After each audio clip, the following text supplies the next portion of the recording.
come here to chew bubble gum and kick ass.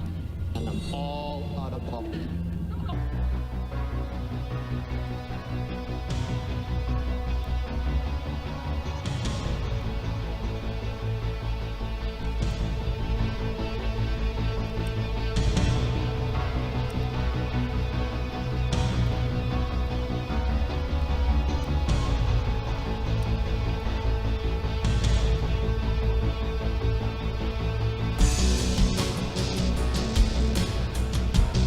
Ladies and gentlemen, boys and girls, children of all ages, welcome to the Bloviating Zeppelins, Berserk, Bobcat, Saloon.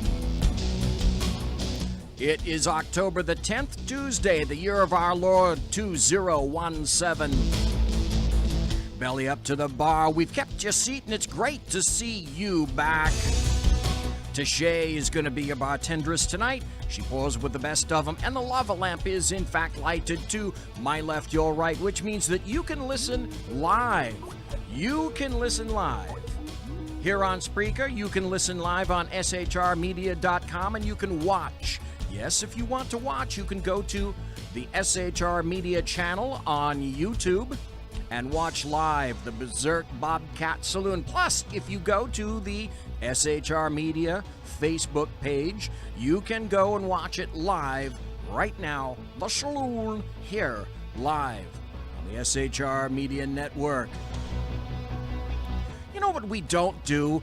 Unlike what Jersey Joe says, we don't water our drinks just like we don't water our conversation, politics, religion, crime, culture, economics, race, sex, science, law. We talk about it all here at the Saloon. Nothing is sacred. The speech is free, but the booze, sadly, is not. All that we ask is you flush the damn toilet, jiggle the handle. It makes things work a lot better. And don't forget to tip your waitress. So thanks for tuning in. You can watch us live, YouTube. Oh, and there's another place you can watch us and listen to us. And phalanges crossed once again. Is Dan Butcher there? Dan, do we have you on the radio? Cross your fingers. I think I'm here. Okay, first time. That, as far as I'm concerned, that's a goal right there. We'll take it, man. No kidding, because, sometimes after that stuff it's like, all right, let's see, is this really going to happen? What's the chance of it happening? Who knows? And here's what's the funny part. I could not hear a word. I could kind of hear bits and pieces of your opening remarks, and I'm like, okay, what am I going to say when he says Dan? Okay, we'll say hello. That's a great place. BZ, how the hell are you doing tonight, my friend? Man, I'm doing really well. Now, let me ask you, though, at this point, can you hear the conversation going? I'm good now, man. Okay. I can hear everything now. Okay, well, I'm sure that was because of that lousy music that I paid for that was interfering with our conversation. But tell you what, let me stop right now, and you may or may not go. And I have to say, Dan and I have discussed absolutely nothing prior to being on the air right now. Now, I got a bunch of topics that I'm sure he's familiar with because he's Dan Butcher and that's what he does. For God's sake, that's his job. So in any event, before we get to the topics, because this is a topic-driven show, conservative in nature, of course, Dan, you recently kind of floored me with a revelation, and so I'd like to let everyone know about that revelation. Some things have changed with you. Have they not, sir? Yes, I am now identifying as... No. Careful. Yes, we'd like to let everybody know. Dan is going a different direction. Oh, could resist that.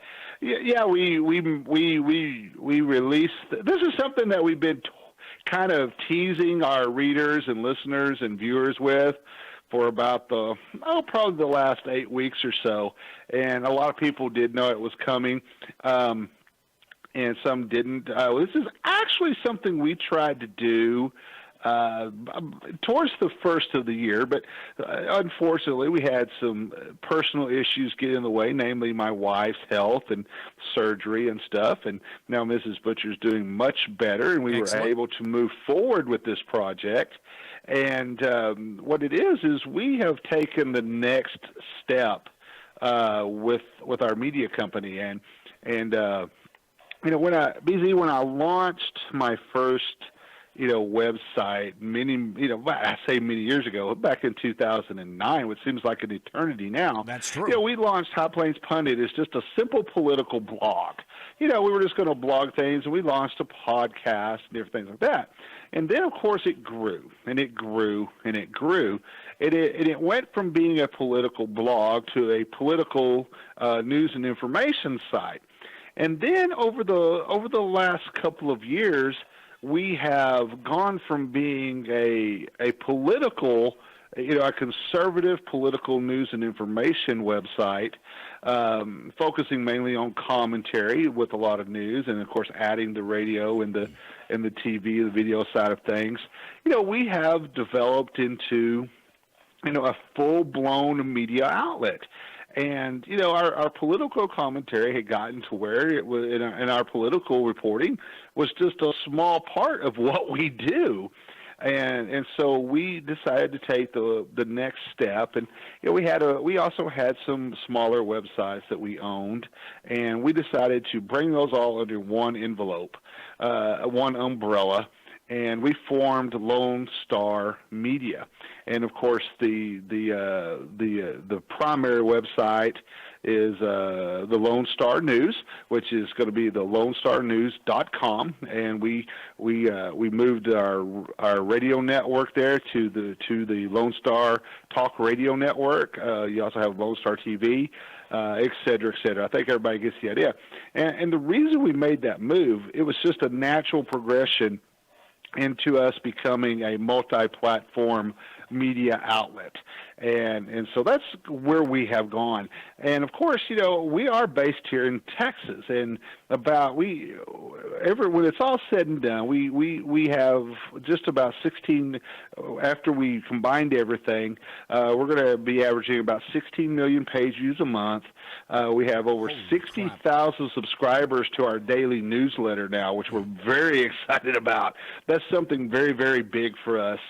And but we are, about 60% of our audience is here in our home state of Texas, and the other 40% is national. So obviously we focus on Texas first, then national, and then national issues, and then we spread out into world issues and bring that all in everything. And one of the biggest changes everybody noticed was something I've wanted to do for many years, and that was the expansion of our sports coverage. We actually have an actual sports department now, and so I'm very excited about that. So we're just a very well-rounded media organization now. We're very happy with the direction. We have a great team that we've put together, and of course, this also continues along with our great partnership with SHR Media. We got some really neat things coming up with the SHR Media website. A lot of people may have noticed that we did a complete redesign of our website. Of course, we did a few little minor beautifications, I like to say, to the SHR Media site. Just kind of cleaned it up a little bit, added a few things, took away a few things. I think some people have noticed a few changes, namely a lot of the stuff I do just to see if Sean Lewis will actually notice that I'm playing with his website.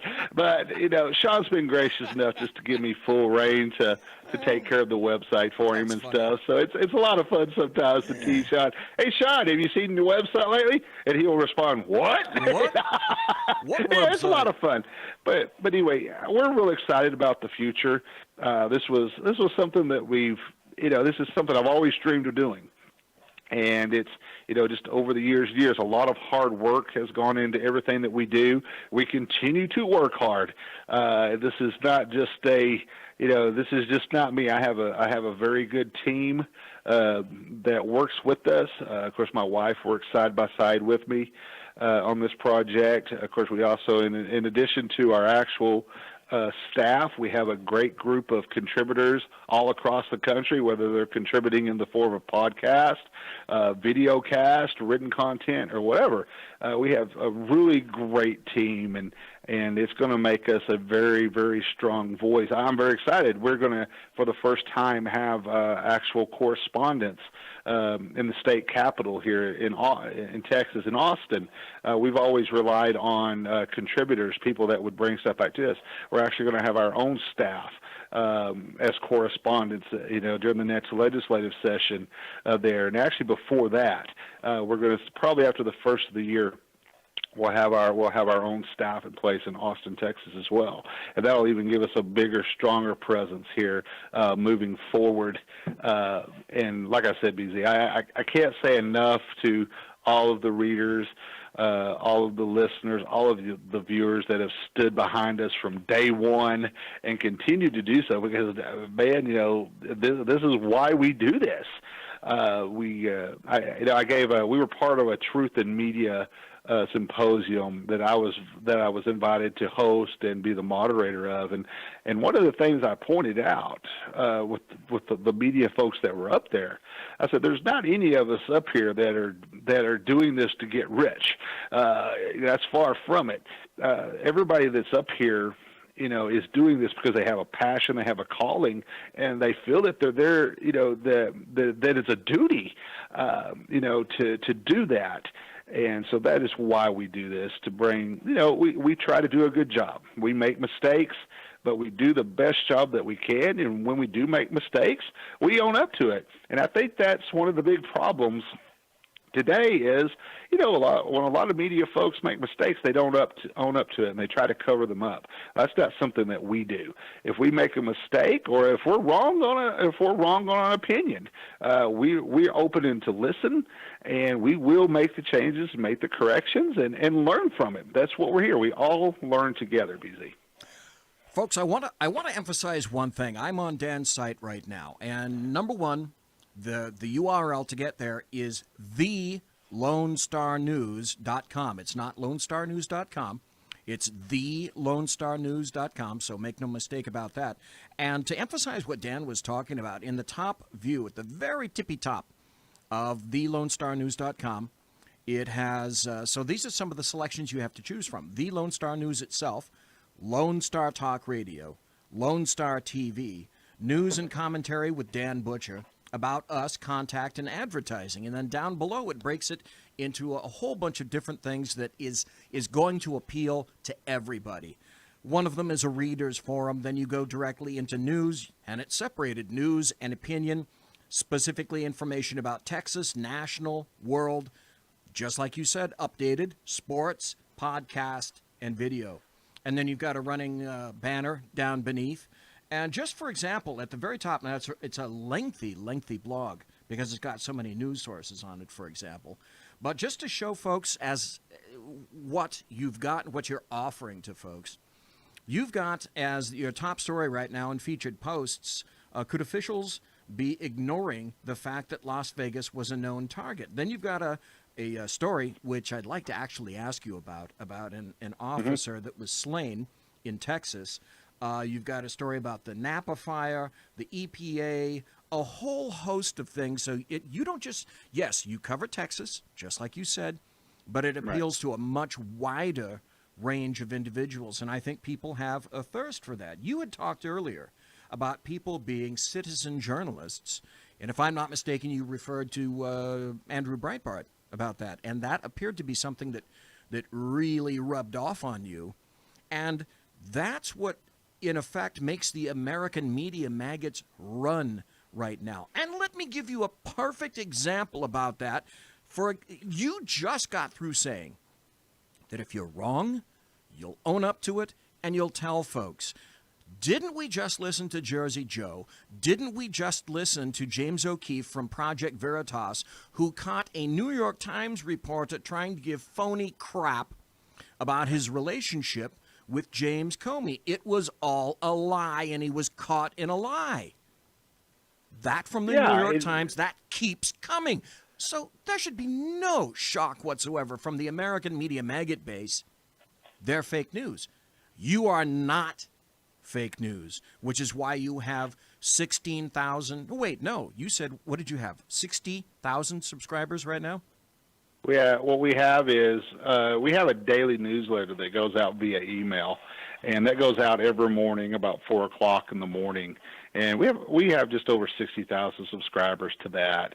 And then, of course, our normal traffic is about 16 million page views a month. So we do have a substantial amount of readers and viewers and listenership. You know, it continues to grow. You know, our goal by the first, number one, our goal is just to maintain that. And we're not numbers people. We figure if we put out good content, we tell the truth, put the stories out there. You know, when we figure the people will come and read what we're offering. You know, one of the biggest things that, you know, I've always heard is people are craving for content. They want content, Yep. more content. Well, you know, you go to the front page of my website right now, there's probably 75 stories running on the front page right now, so on written. And then you know what? If you're into podcast, man, you know, you go to our podcast page at Lone Star Talk Radio. You've got 30 shows to choose from on demand. If you go to our TV page, you've got everything from news and information, live streaming news, to shows. You know, we've in addition to Sackheads, in addition to Melanie Collette, to Jersey Joe, to yourself, to the Sackheads, etc. We also have Andrew Clavin. We've got Ben Shapiro. We've got Steven Crowder. So we got a great lineup of video host on our video page as well at Lone Star TV, so we're very excited about that. And that's another growing. Like I said, we're trying to be well-rounded. We're trying to make sure, because this is a never-changing business, and so you have to be able to get news and information out there where people can consume it. Because let's face it, you know, people are consumers of news, and so you have to appeal. And that's why we have the platform that we do as far as our written content, what we've chosen. We have found, quite honestly, you know, I've been a radio guy. You know, the biggest audiences on internet radio are not during the live broadcast. They are during the podcast. And we have found, and we do carry, you know, you know, you're live right now on our radio page, but most of the people will come back and listen to the podcast. Probably about 95% of the audience is going to be in the podcast.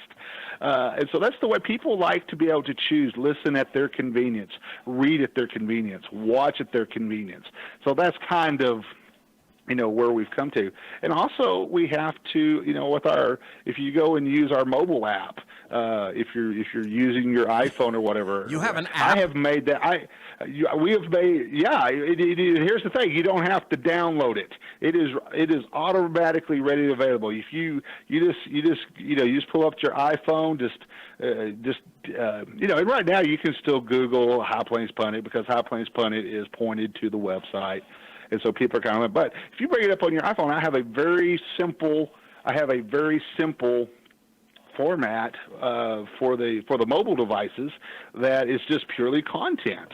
And one thing you won't see, you know, if you go to the website, we actually do have, I think we're somewhere in the neighborhood on the front page, 7 ad spots that we have. But you don't have pop-up ads. They're not getting in your face. They're integrated into the website, and not to be a nuisance. And the same thing with our mobile too. They don't pop up at you or anything like that. They're at the top and at the bottom, very inconspicuous, where you actually see them, but don't realize that you're seeing them. You know what I'm saying? And that's what I've always found. And that was a rule in newspaper business in the old days. You know, we would integrate. You know, we would put our advertising is what funds the newspapers, and so in media in general. So you would put your content, your ads around your content, but unfortunately in the newspaper business, basically the content became filler in between the ads and such, and it continues to this day, especially on print products, and a lot of times, and this is one of my biggest complaints about going to news websites, and this just isn't conservative websites. This is major websites. Whether you're going to the Washington Post, whether you're going to Fox, you're going to CNN, anything like that. The first thing that happens is you're just bam inundated with a lot of pop-up ads or a lot of ads that slow down the page, and so that's something that we really, really, really wanted to avoid, and we've always done that, and so. And I hope our readers and listeners, everybody, appreciate that we do that. Once again, it allows us to make money. That's how we make money. But we're not going to make money at the expense of shortchanging the content to our readers and listeners and viewers. I was just doing what you were talking about, going into the site itself, and your ads meld very nicely. It's clear they're ads. Once I clicked on, I didn't get an arseload of pop-ups all over the place, which is one thing that completely drives me nuts. But also, things are broken down so very logically in here. You have a list of places that you can go. You have all the content is on the page. If you want to read more about that particular story, you can click on Read More and get a lot more in-depth information. Then if you continue down below, you have pages that you can go to. 1, 2, 3, 734 pages you've archived, Dan. Holy crap. Then down below you've got videos. If you want to just look at a particular video on a topic, go down, you'll find videos. Hit View More and you'll see them. Then you've got Texas videos. Then you've got national videos. Then you've got sports. It's broken down into and then there's another advertisement that blends with everything else. It all works, Dan. It all blends. Yeah. It all looks great. Right. Like I said, and a lot of people don't know, I designed the site myself. I put a lot of work into it. I went and said, okay, what do I want to, if I go to a website, what do I want to see? And that's what I did. I designed it after what I liked, and then with a lot of input from readers and listeners and different things and different people, and that's kind of what we did. We also listened to what our advertisers wanted. We're very fortunate. We have some long time advertisers. One of our sponsors is Hillsdale College, and the other one of our sponsors is Liberty University. We have a couple of auto parts type of advertisers now that have just come on. So we're very lucky that we do have the support that we do, and hopefully, BZ, I say this wholeheartedly. I'm very. If you went to the website the day we launched a new website, I had the press release article that we wrote, but then I also had something I really wanted to focus on. And I think a lot of people, when we're talking about fake news, we have to be careful using that term. But I want to stress to people to look for the truth in media. Force the media to tell you the truth. Force them to report, to give you the information. We're very distinctive. We make no buts about where we lean. We lean to the right on our commentary and our opinions. But on our news coverage, we're fair, and we will report the news as it is, with the facts as best as we can get to, and keep reporting until there's nothing to the story. Either we prove it or we don't. That's what you do, and that's what that's what consumers of media are really hungry for.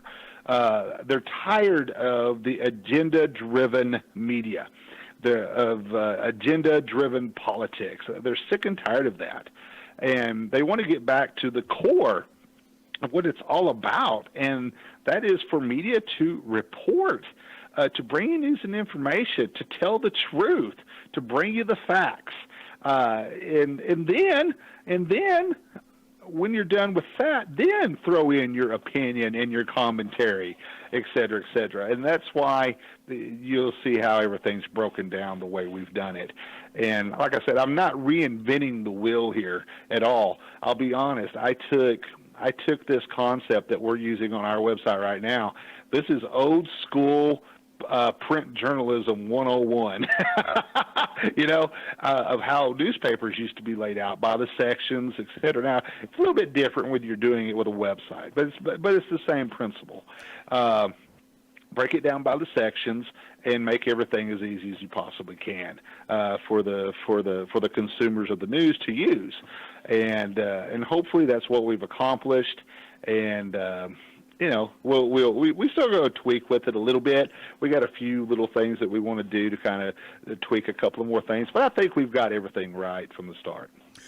You differentiate, you made an excellent point, I'll get to it in a moment, but you differentiate news and opinion, which is what you cannot primarily differentiate these days in terms of current media.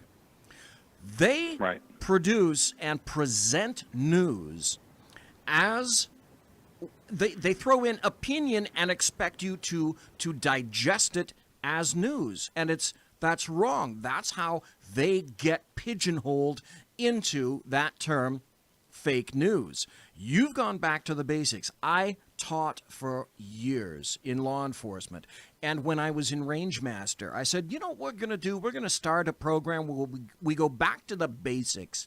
Because if you can't, like Vince Lombardi said, if you can't block and tackle, you got a big problem. Always go back to the basics. You're saying go back to the basics in journalism. I used to say go back to the basics when you're having classes on the range.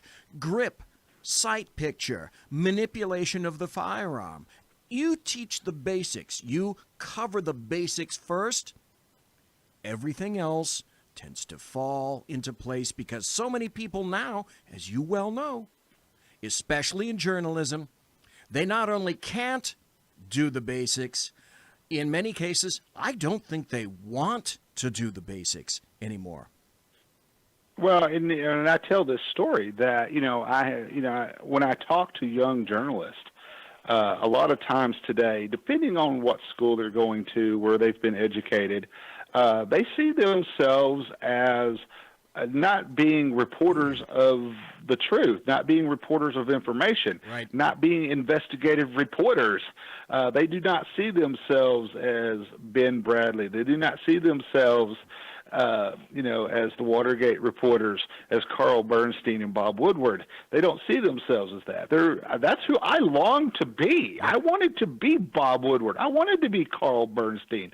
I wanted to be Ben Bradley. That's who I still strive to be, that type of reporting. But they see themselves more today as that they need to change the world. They need to make a difference. They need to be social justice warriors.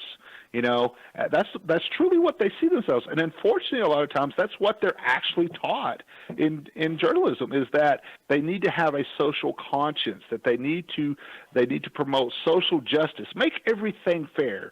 Reporting is all about making everything fair, et cetera, et cetera. And that's not the truth. And I asked this question. Like I said, I hear about a couple of weeks ago, I hosted a Truth in Media event, and I asked all of the media folks that were there, that were part of this. We had a great group there, and the bottom line, when I gave my opening remarks, I have one question for you, and it's 3 words. I said, "What is news?" And that little 3-word question led into the first hour and 15 minutes of the discussion about what is news. And that's something you and I could do 2 shows on. Oh, yeah. About what is news. But, and so basically, And it was, in What is News, we talked about how television approached different things. How I made the point to point out that newspapers are not newspapers anymore. The newspaper is just a small part of what they do.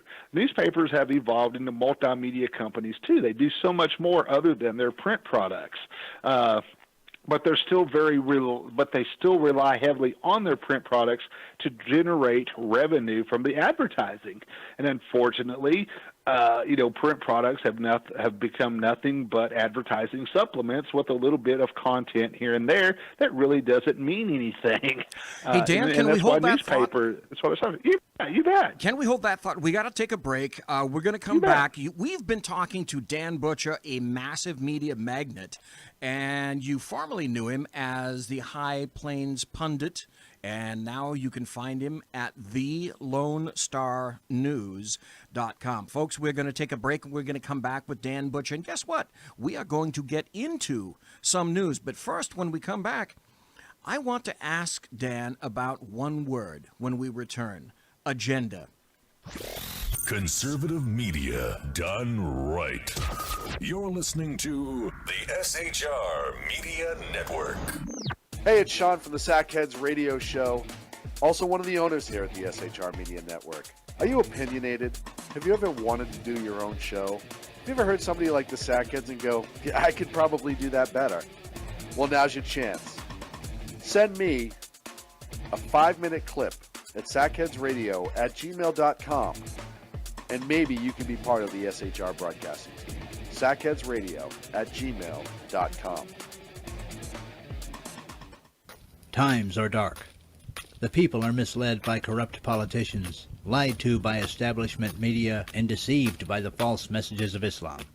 A nation looking for direction needs a guide. It needs a man with a cane. I'm Dave Milner.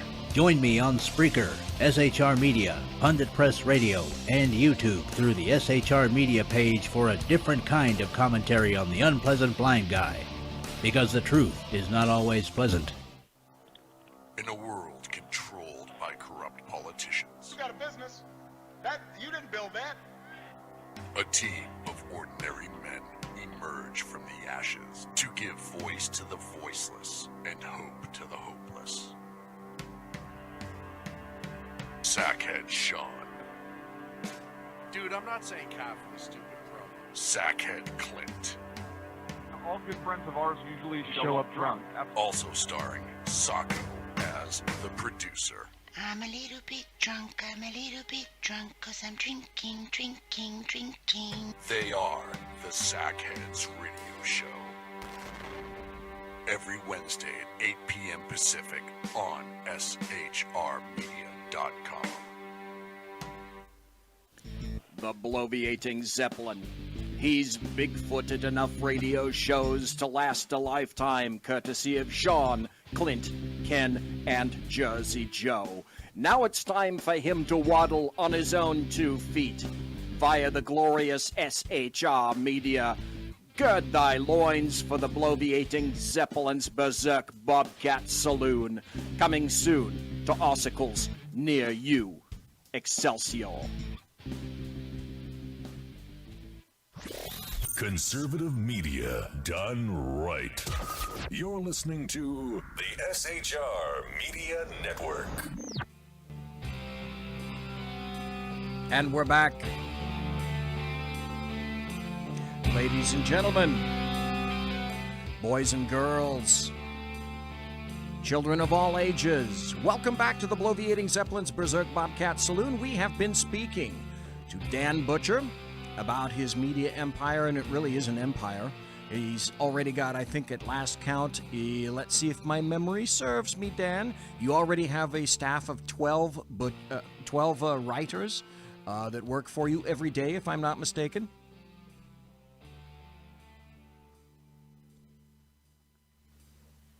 Dan, is that correct? You've got a staff of 12 writers that work for you every day. Yes, we do. We have 12 that work for us directly. We were talking about what has happened to news and opinion, and they've merged. And I wrote in the chat that I thought it's all about the agenda. And just as you indicated to the people that you're talking about, they don't really give a crap about the facts. They have an agenda. They're going to stick to it. And frankly, in my opinion, it's what has got them there. Now, we know that technology has had a great deal to do with this. We also know that the newsrooms are bleeding cash, they're hemorrhaging readers, and they're bleeding advertisers. And yes, I would grant you, given it's because that especially millennials, Gen Zers, they don't open up a newspaper anymore. That's immaterial. They don't have a regime where they wake up in the morning and they sit down with the morning newspaper, go through it, have breakfast, etc. That crap is out the door. But I also submit to you that they've shot themselves in the foot by continuously pushing this agenda to the point where they are bleeding and hemorrhaging readers and dollars, and a lot of people don't want to put up with it anymore, which is why I say, Dan, this is a perfect time for you. Let me tell you something. Let's just cut to the chase. Yes. Consumers of media are tired of the bullshit. Yes, they are. Okay, It's true. just like what we're seeing with the NFL now. The folks that are buying tickets to NFL games, the folks that want to view NFL games, are tired of the political grandstanding bullshit by the players. They are paying to watch those folks play football, and that is why now you are seeing the owners take a stance and say, okay, we have to do something about this. That is why Roger Goodell released a memo to all 32 teams today, with guidelines saying this is what we need to do to address this, because this is a problem. The same thing applies to the media. You're seeing way too much agenda-driven bullshit. That's the only way to really put it. No, you're seeing agenda-driven politics. Now, let me separate something here, because, and I'm going to use newspapers as an example, and I used this example in my media event recently, is that there is a place for opinion. There is a place for a commentary agenda, because local newspapers, one of their roles has long been to promote and help build the communities. A lot of the communities in the early days, when they faltered and failed, were because, guess what? They either lost the railroad or they lost their newspaper. Okay? So newspapers have long had, and this applies to even TV and radio, have long had a big role in the community, in helping promote the community and build the community. And there is a place, I always tell people that, news always becomes history, but opinion and commentary, if you hear my dog barking in the background, must be a cat outside, but opinion and commentary are also helped build communities. They helped bring jobs, businesses, etc., promoting the community. Now, it gets to be a problem when it gets personal, and you have certainly seen that with politically agenda-driven news, right. Especially what we're seeing with coming out of the New York Times, CNN, the liberal media, even some in the conservative media, with just the pure hatred towards Donald Trump. And so you see that type of stuff. The people are seeing through that. Okay, they're really seeing through that. And I think I want to tell people this real quick, because it's real important to understand what fake news is and what it's not. Okay, and I want people to understand, fake news is made up or totally distorted statements. Fake news is bogus claims and hoaxes, and it's propaganda and misinformation. Folks, fake news is not, and I want to stress, fake news is not media mistakes or errors, biased reports, or news someone doesn't like. Okay, that is the biggie. The third one I gave you right there is where, in a lot of times, where the fake news claim is used. It's used when somebody does it like a story. People think that the fake news claims are something new. They're not. This goes back to since news first started reporting on political campaigns. That's where the word yellow journalism came from. Yellow journalism. I worked for a company that was the namesake of William Randolph Hearst. Yes, I worked for the Hearst Corporation. William Randolph Hearst was the father of yellow journalism. Okay? And so you have to understand that because you don't like a story doesn't mean that it's not actual news. And so you have to be careful how you throw the term fake news around. You have to understand what it is. And also, when you're talking about dealing with agenda-driven journalism, I think one of my roles is being a publisher, is to spread media literacy. And there's a lot of different ways you can determine if something's being reliably reported or if it's fake news, BZ. First of all, use your common sense. We all have a brain. God, yes. You can trust your instincts. If it doesn't sound right, it probably isn't. Be critical. Do your own research. Do a quick search to see if there's other stories that could either, prove or disprove a piece. I tell people, I want people to read my website, but I also want you to go read Fox News. I want you to go read the other conservative websites. I want you to go read your local news or watch your local news. I actually do. I want you to go to CNN. I want you to see how. Yes. I want people to go to CNN to see what bad news reporting is. Okay, yeah. I want you to see that. Also, I want to really stress to folks that, and you and I talked about this to begin with, but make sure that you separate opinion from hard news, okay?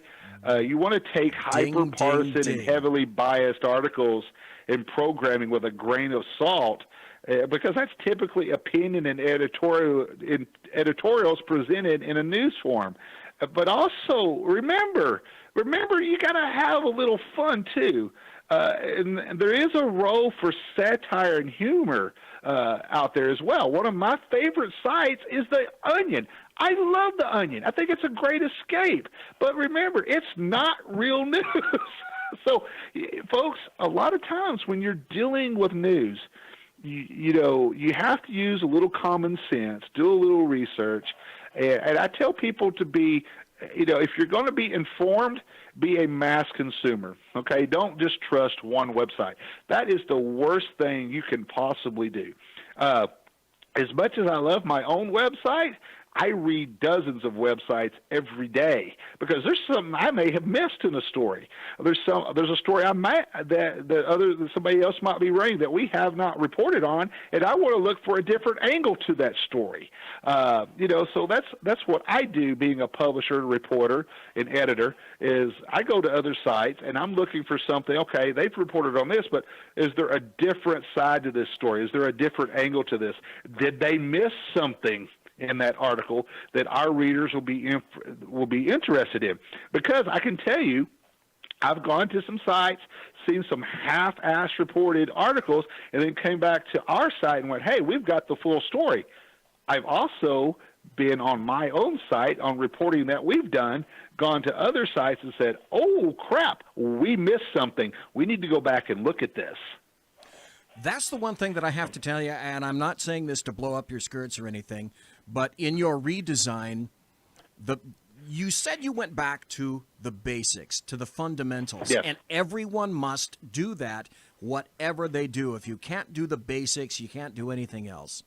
And you mentioned the very specific and pointed striation between news and opinion, and that's what makes your site so good. I've been on it all day. I brought it up to speak about it right now, is that you make a clear delineation between what is news and what is opinion. That's why for years there was an op-ed page, and you expected that opinion, editorial, and also a letters to the editor page, but that was clearly labeled back in the day, so that you suspected, or you hoped at least, that the rest of the stuff, if it wasn't on op-ed, it was actual news. I can't say that anymore. I can say that of your site, but I cannot say that anymore reading stories from the LA Times, the Chicago Tribune, the New York Times, the Washington Post. New York Times and the Washington Post are the largest, in my opinion, disregarders of actual news, and purposely, in my opinion, mix news and opinion in the hopes that in the fashion that they are consumed, their agenda will be taken as factual, as news. That's so wrong on its face. And and I'll tell you, there's one thing that we've done, and I'll tell everybody where I got this idea from. I got the idea. There's two of my favorite websites are Powerline and Legal Insurrection. In particular, Legal Insurrection, which is run by William Jacobson. William and his staff do a great job with that website. And one of the things that I liked that they did there, in particular, Powerline has a similar reader forum, but I really liked what William Jacobson and Legal Insurrection did with their reader forum, and that's what we incorporated into our website. It very simply, folks, it is just our reader forum is nothing different than the chat room you're in right now. But what it is, we open that up for folks to go in and have an open forum discussion. Now, they still have to adhere to the rules of commenting on our website. No personal attacks, the usual stuff, no racist type stuff.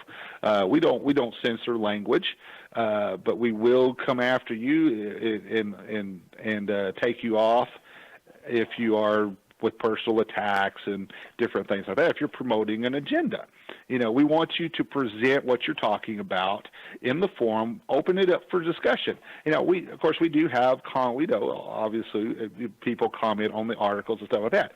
This is a little bit different because it is something you can go to and start up the discussion. Maybe something that it's an open forum, maybe something we've missed. You can come say, hey, you probably need to check into this story. Here's the information, look at it. Or you can discuss different issues. Or you can discuss something that we've missed in articles. And I think that is on a lot of local media websites, they have done away with their comment sections. They have disengaged from the readers by doing that. And we want to do just the opposite. We want to engage the readers. We want to interact with our readers, with our listeners, with our viewers. And so that's why we put that forum in there, is so that you can go there and we can have an open discussion myself and editors do take turns going in and moderating the readers forum, but we're moderating mainly to take part. We'll go in there. Some of the best discussions I have are when I'm in there and having different discussions with different people. But we want to interact. We want the readers, the listeners, the viewers to be involved. That's why we have a chat room on SHR Media for all of the shows and different things. Now, for a long time, I shied away from having a chat room on my own personal podcast when I did the live show. Because the main reason I did is I always had a lot of caller interaction. But that's something a little different that we are going to change, have a little bit more interaction with that. But it's primarily going to be the interaction coming from the reader forum and taking topics to discuss from there. But I think it's very important that you be engaged with your readers, be engaged with your audience, because if you're not, you put up a barrier, you put up a wall. And then when you put up that barrier, when you put up that wall, they stop trusting you. And when you're in the news business, that is everything that you have. Your reputation is built on one thing, and it is trust. And once you lose the trust of your readers, your viewers, your listeners, you're done, okay? You are done. Once you've lost that trust, you've also lost your advertisers. And once you lose your advertisers, you lose your revenue stream. And that is why you see, in particular, newspapers have been hit so hard on the local level, is because they, I was looking here, I was looking at Texas Press Association here in the month of September. We had 5 newspapers closed here in the state of Texas. They were small town newspapers. They closed. And I say the number one reason is because the media has disengaged from the community. They have disengaged from their audience. And the reason they've disengaged is they have become all consumed on trying to protect their advertising revenue. Or, in the case, you can also become disengaged from your audience, such as what we have seen with CNN when you're trying to promote a political agenda. CNN does not hide that agenda whatsoever. Their number one agenda is to try to find a way to remove President Donald Trump from office. End of discussion.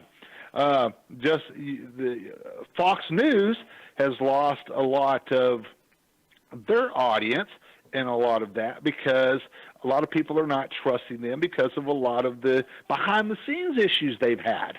It looks like they try to hide a bunch of different things with some of their hosts, some of their talent, and so they've lost the trust of their audience in that way. And so it wasn't their reporting that did it. It was some of the behind-the-scenes stuff that caused them to lose trust. So, but once you've lost that trust and they cannot trust you anymore, your audience is going to tank, man. And that doesn't matter if you're doing straight news or if you're doing a show like what you're doing tonight, a talk show, where you do a lot of hard news, a lot of opinion discussion, just a lot of fun stuff.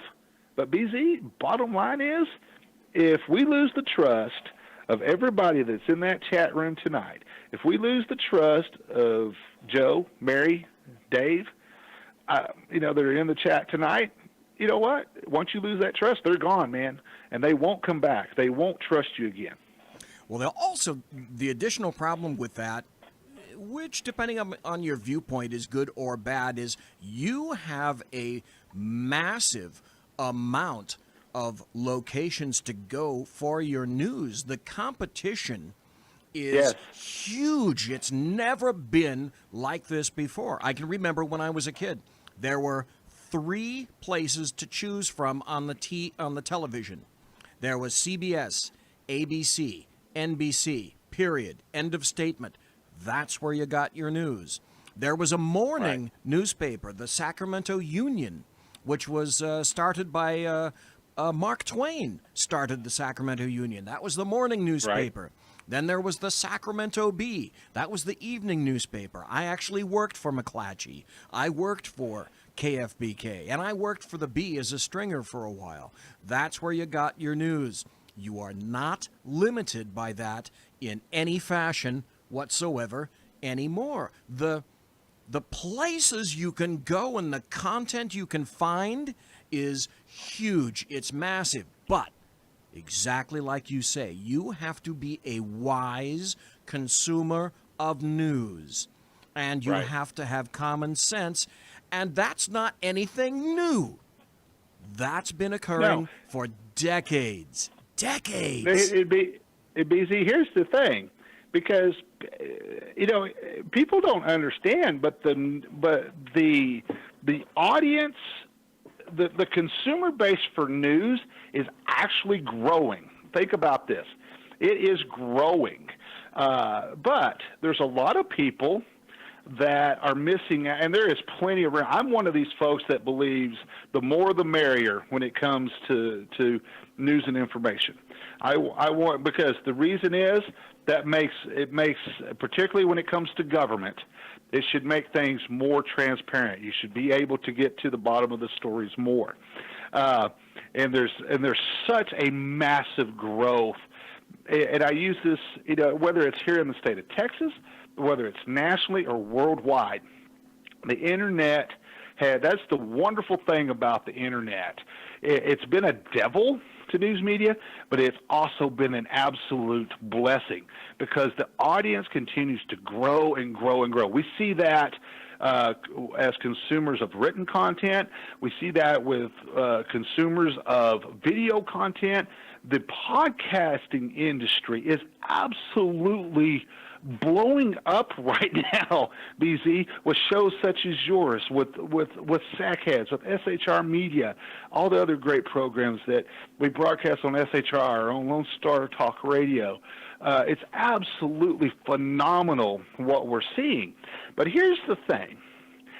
There's a lot of news outlets, because people consume news differently. Some people like local.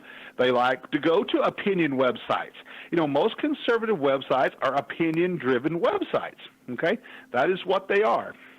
And so my middle son has walked in here and cracked me up.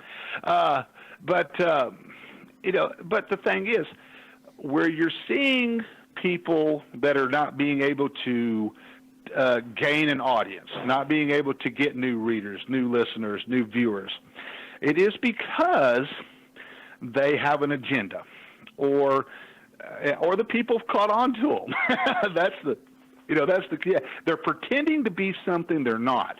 That's one thing with my website. I've never pretended to be something that I'm not. Okay? When we were a straight political blog, that's what we were. When we were just political news and information, that's what we were. And we let everybody know we're a conservative website, And I make no buts. I'm not going to pretend, what we are and who we are, what we do now. We know what our market is. We know what our niche is, and that's what we concentrate on. And we've tinkered with stuff, moved it around here. We know what our strengths are. We know what our weaknesses are, and we're very unique. I'll tell you this.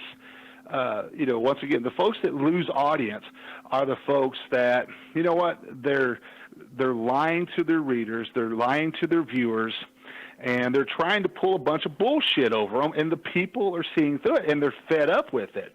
And so, what we do a little different with my website and with our media company is, hey, our written content, hey, you're going to get investigative journalism, you're going to get news and information, straight news stories, you're going to get sports, you're going to get some entertainment, some lifestyle stuff thrown in there. Hell, we do a lot of farm and ranch reporting. if you read the side, I actually had somebody complain one day because we do a lot of farm and ranch, and I said, well, I live in an agricultural based area, and especially here in the high plains and here in the state of Texas, farming and ranching and oil are still king here. So that's a very important part of our news coverage, and it is across the country as well, especially to the type of audience that are coming to our website. We know the demographics, we know where they're coming from, etc. So we know what to do and what we need to include as far as our coverage. But we also, on our opinion, we don't pretend who we're not. I tell everybody, you've heard me use this term. I'm not a Republican. I'm not a Democrat.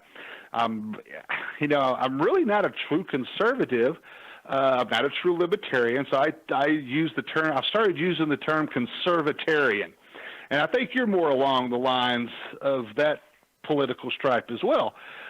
You lean conservative here, libertarian here, down the center here, maybe a little turn to the left here and there.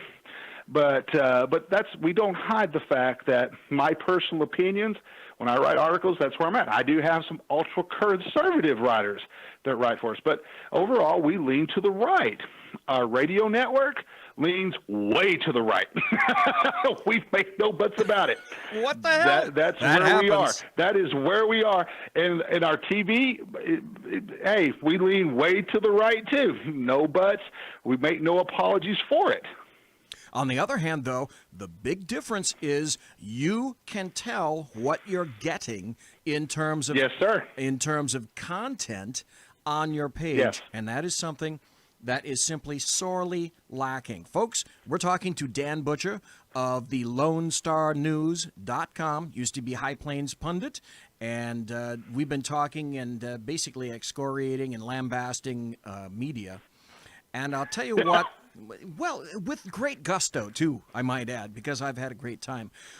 We've got to go to the top of the hour break. And, Dan, would you be interested in coming back for the next segment? You know what? I would. When we come back, man, if we can, I'd like to talk about the shooting that took place at Texas Tech University. People don't know. I actually live an hour and a half from Lubbock, Texas, and have been in Lubbock reporting on this story. Got back this evening, and just an absolute crazy story. So if we can, I'd like to talk about that. Okay, let's do that exactly. Folks, hang on. You're listening to the Bloviating Zeppelin's Berserk Bobcat Saloon on the SHR Media Network. Also, the Lone Star News Media Network.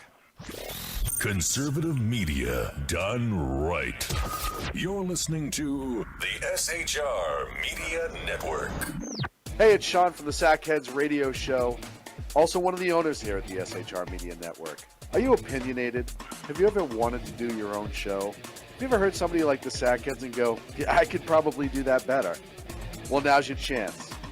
Send me a 5-minute clip at sackheadsradio@gmail.com, and maybe you can be part of the SHR broadcasting team. sackheadsradio@gmail.com.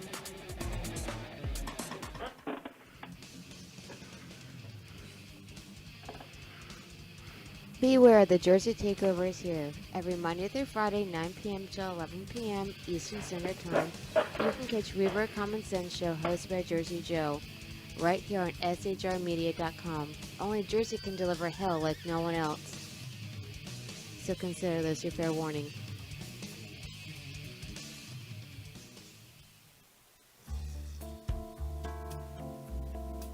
Human by race, Christian by faith, American by nationality, and conservative by choice. Reverend Ralph J. Chittum Sr. is the right guy on SHR Media from 8:05 to 9 p.m. Monday through Friday. And if on the rare occasion I am ever wrong, I will still always be right. The right guy on SHR Media. Power brokers use corrupt politicians, deceptive Islam, and lies from establishment media to turn the once shining city on a hill into the city of the blind. What do the elites fear? One man with a cane. I'm Dave Milner. Join me at SHR Media, High Plains Talk Radio, Spreaker, iTunes, and YouTube for a different kind of commentary on the unpleasant blind guy. Because truth is not always pleasant. Hello, I'm Tim Hart. I'm the guy BZ hires due to his shameless contract with the SHR Media Network to voice his promos. He'd like me to tell you that the Bloviating Zeppelin's Berserk Bobcat Saloon radio show can be found on SHR Media Network, Spreaker, and YouTube every Tuesday and Thursday night at 11 p.m. Eastern and 8 p.m. Pacific, featuring right thinking from a left brain and doing the job the American media maggots won't. You'll find that the speech is free, but the drinks are not. There, in the saloon, just when safety pin manufacturers are running out of metal for the diapers of the leftists, BZ is sending his personal drones of freedom into the wheelhouses and ossicles of lovers of sovereignty and liberty nationally and globally. Broadcasting behind enemy lines in occupied California, BZ swears that no rights were harmed in the making of this promo. This is Jersey Joe, host of the Reverb Common Sense, and you're listening to SHRmedia.com. And you are, in fact, listening to the SHR Media Network, and also by dint of Dan Butcher, you are listening to the Lone Star News Radio Network as well. And we've been talking to Dan Butcher, and we have absolutely dissected journalism in the first hour. And Dan wants to go into some news stories, and I had mentioned this the first hour. There was a story on his site that I'd like to have him tell us about in terms of there was an officer slain recently in Texas, was there not? Yeah, this happened just last night, and this is an absolutely bizarre story. And the fact that this happened at this hit too close to home. This happened at Texas Tech University. Of course, my wife and I both went to Texas Tech, and we went to our local university here as well. So we have ties to Texas Tech, and very loyal to Texas Tech. So this is something that hit the Red Raider community very hard. And basically, what happened is that the campus police were called to go do a welfare check on a student by the name of Hollis Daniels. When they got to Hollis Daniels' dorm room, they found him to be in possession of drugs and drug paraphernalia. Now, this was not the first time that Mr. Daniels had been in contact with the campus police. It was not the first time that Mr. Daniels had been in contact with the Lubbock Police Department. They knew who he was. He had a previous arrest on campus for drugs.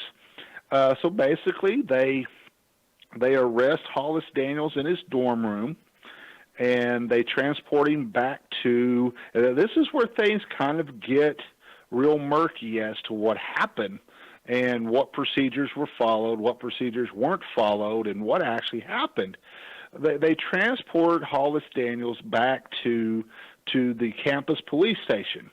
The officer that was the officer that was shot and killed was a fairly new officer.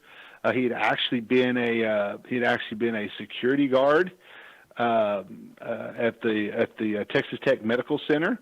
Had gone back to school, got his police officer's license, had recently completed his field training, and became at the age of 48 years old, became a police officer for the Texas Tech University Police Department.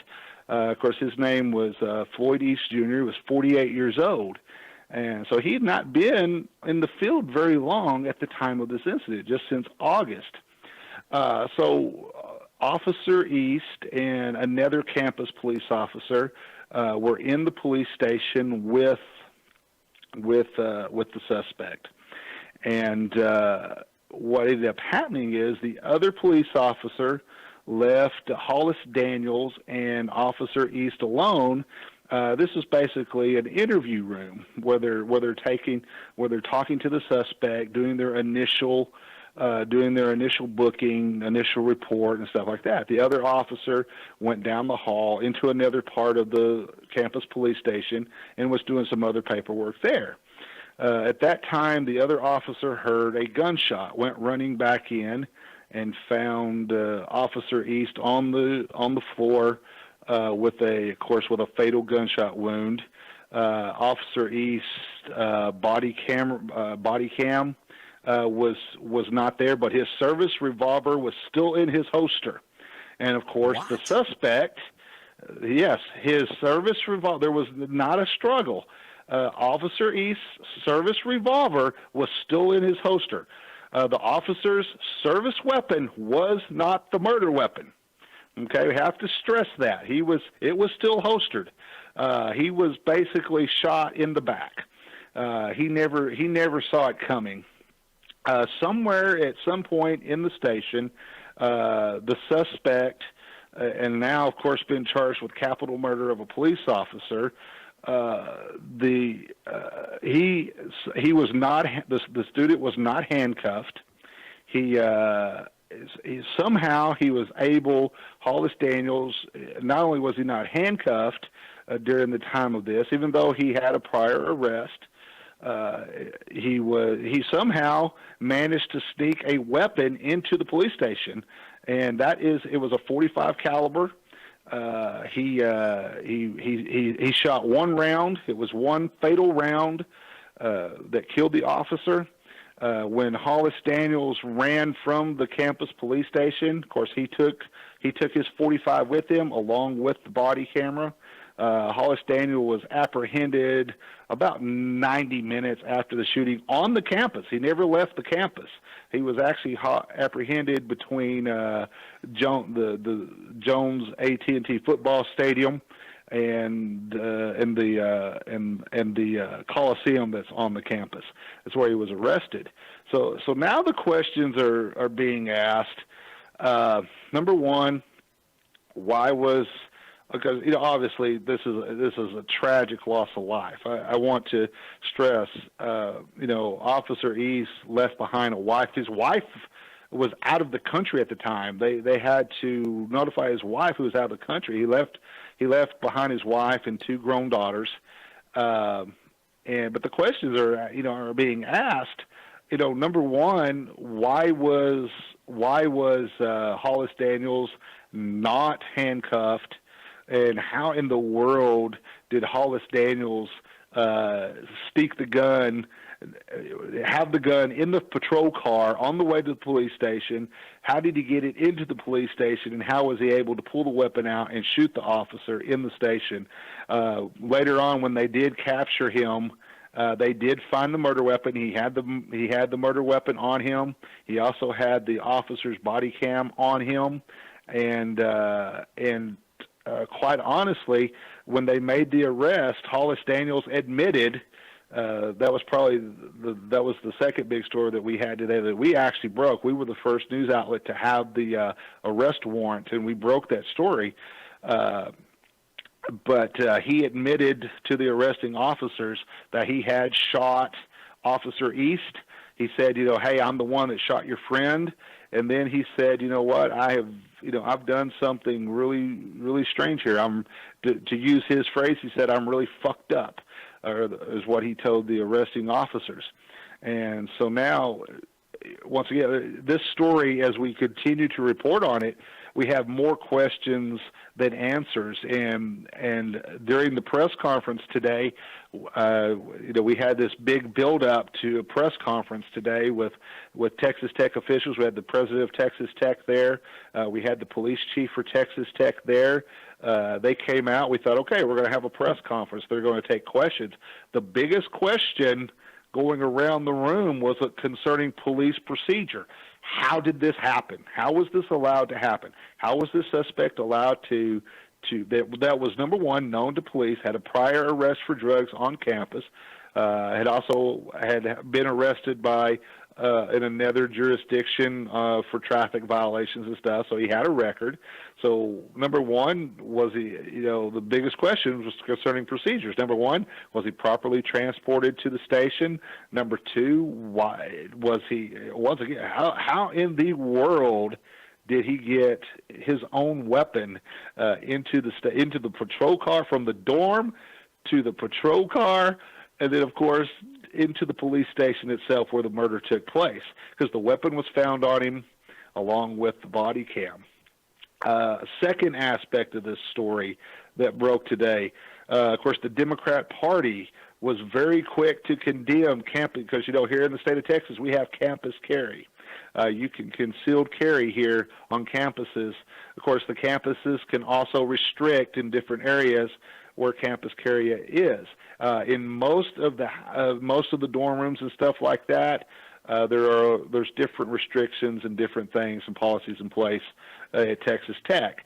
So quickly, the Democrat Party quickly jumped on campus carry, saying, hey, look, you know what, if this guy was not allowed to carry on the campus, this probably would have never happened. Well, they quickly had to retract that when those of us in the media quickly pointed out, well, number one, in the state of Texas, you have to be 21 to conceal carry. And of course, Hollis Daniels was 19, so he could not legally carry anyway, concealed carry on the campus, because he wasn't old enough. He didn't have a concealed carry license, so that blew that out of the water. So he was illegally carrying on the campus at the time of the shooting, and of course they had to retract their statements. They tried to make it a political football right off the bat, BZ. I can tell you quite frankly, it's not a political football at all, but there are two very important issues that go into this. Right. Every law enforcement agency has its own environment. That is to say, what's accepted, what's condoned, and what's expected of its officers.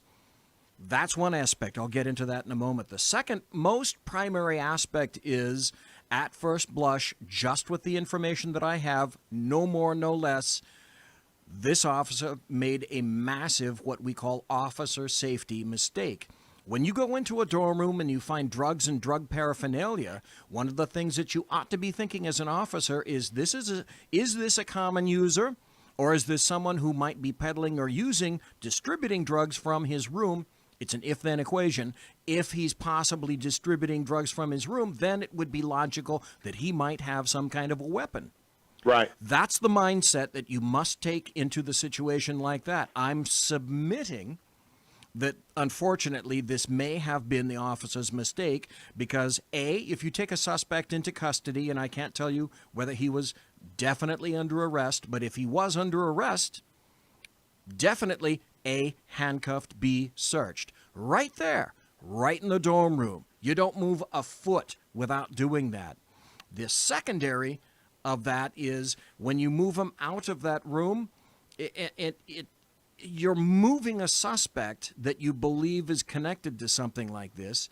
The biggest question I had is, did this officer know this individual from prior contacts? And even if he hadn't, let's forget all of that. He comes down and puts the individual into the back of his patrol car, because I'm assuming that's where he went, into the back of the patrol car. You never put anyone in the rear of your car without searching them. Never, ever, ever. It doesn't matter if you're transporting a mom from point A to point B, absent exigent circumstances. This is an officer safety issue, and unfortunately, this guy paid the ultimate price for it. Luckily, this kid confessed. The other question I have... BZ, let me add this. BZ, let me add this real quick, because this will probably play into what you're fixing to discuss. Because I should have added this of why the police were there making initial contact to begin with. Like I said, they were called there on a welfare check. Now, the reason for the welfare check was because it was reported to the police that Hollis Daniels this is very important in all of this, and this is why we had so many questions at the news conference today that didn't get answered, was because the initial call for the welfare check was there was concern that Hollis Daniels, number one, might be unstable, and number two, that he was armed with a weapon. All right, then knowing that, I can draw no other, absent the facts that are present right now, I can draw no other conclusion than this officer paid for his mistake with his life. And now his wife and his children are going to suffer from it, and the community has just lost an officer. But stop. Even absent that, back up. Because I like to take the larger, more overarching umbrella aspect of it. What was the environment in that college police station? Was the environment such that we have to be very careful with these students, because these students could beef us. There could be a problem. You know, when you come in contact with them, you must be conciliatory. You must not use weasel words. You must treat them with ultimate respect. And what is the history of this officer? Has this officer been a forceful individual? Has this officer been someone who sort of stepped back and let the circumstances play out as they were? And what was the environment of that department itself? In other words, what the chief demands be done or not done has a great deal to do with how the officers in a given department will react. Now, not searching that individual, especially under those circumstances. Some of the terrible mistake. Some of the impressions that we got from the students in being in the environment on the tech campus, having, because, police departments, not only, police departments in metro areas and cities, counties, what have you, they're all under tremendous pressure from a public point of view, not to be seen as oppressing, not to be seen as violating people's rights, obviously every time an officer sneezes the wrong way, it's, police brutality. Now, it even comes more prevalent, I think, with police departments on college campuses. especially when you have seen a lot of the violence that has taken place at Berkeley, a lot of the violence and nonsense that we saw take place at the University of Missouri a couple of years ago, that's actually led to a dramatic decrease in the student population at the University of Missouri, where they've actually had to close 7 of their dorms. Some of those dorms, they're actually the university is now renting out on weekends for people that are coming from out of town, kind of like hotels for people to stay at during football games and stuff. So, yes, there's a whole other subject we could talk to about some of the effects of all the political correctness nonsense that we've seen on the campuses. The University of Missouri is an absolute disaster and basket case right now as to the effects of what happened with all of that. But coming back here, and even here, I live where I live. I live in a college town. We have a major division. It's just a Division II university, but it's a major Division II university, one of the larger Division II universities in the country here, which is West Texas State A&M University, which is part of the Texas A&M system. Our campus here, it's not like the 37,000 that Texas Tech has, or the 50,000 at UT and Texas A&M, but we have 10,000, 15,000 students here, depending on different times of the year, whatever, going to school here. So it's a fairly large campus. But what we kind of seen was in kind of the air and the attitude and the mood was, that police officers were very concerned about public perception, especially dealing with the college kids. They didn't want to be seen as as oppressors. They didn't want to be seen as trying to infringe on their rights. So, and when you have that attitude and you're having to be touchy-feely, especially dealing with college kids, I think that definitely plays it has a big effect on the way police officers go about their duty, the way they carry about their actions, and what they're going and how they're going to do this and this and this with different people, different things. Now, obviously, if the police officer had been assaulted in the dorm room by Hollis Daniels, we'd be having a different discussion probably. We'd probably be discussing, and Dave had brought this out earlier, that, there were already cries, hey, probably all of this was caused because of police brutality. Maybe the police were abusing this guy and they caused him to, they caused him to pull out the gun and shoot Officer East. What did they do to him in his dorm room and da-da-da-da-da. We heard a bunch of that nonsense. Right. But bottom line is, I think you hit on something very important, and that's certainly something that we got in the mood and attitude with the students, the faculty, the officers themselves, was that when they're dealing with college students on college campuses, in particular college police forces, they really have, they really are being very, very careful about how they police. And because, once again, here is the thing where I am a firm believer in citizen journalism. I think, cameras there keeps everybody honest, okay?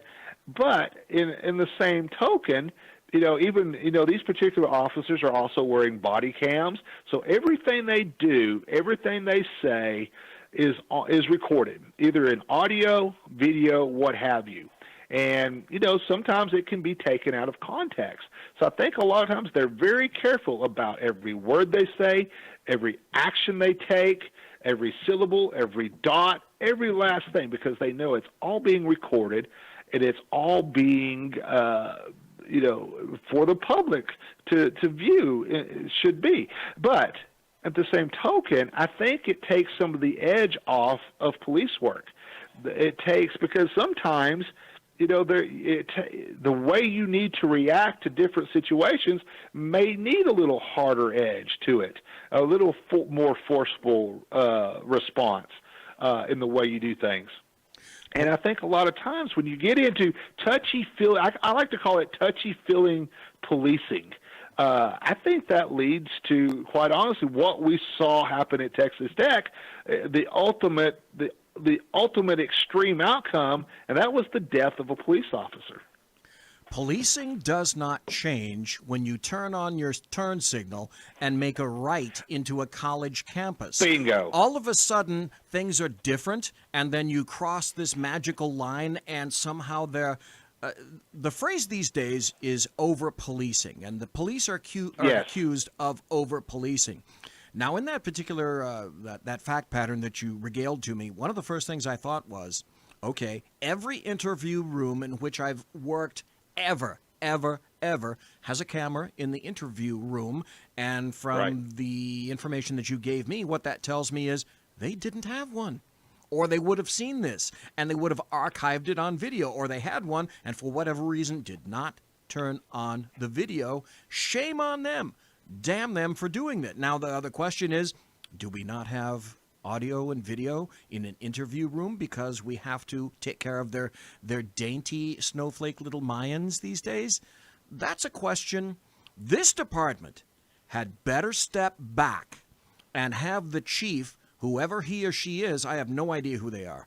They need to step back and reevaluate what the hell they did, because my guess would be that's the first officer they've ever had killed in their department.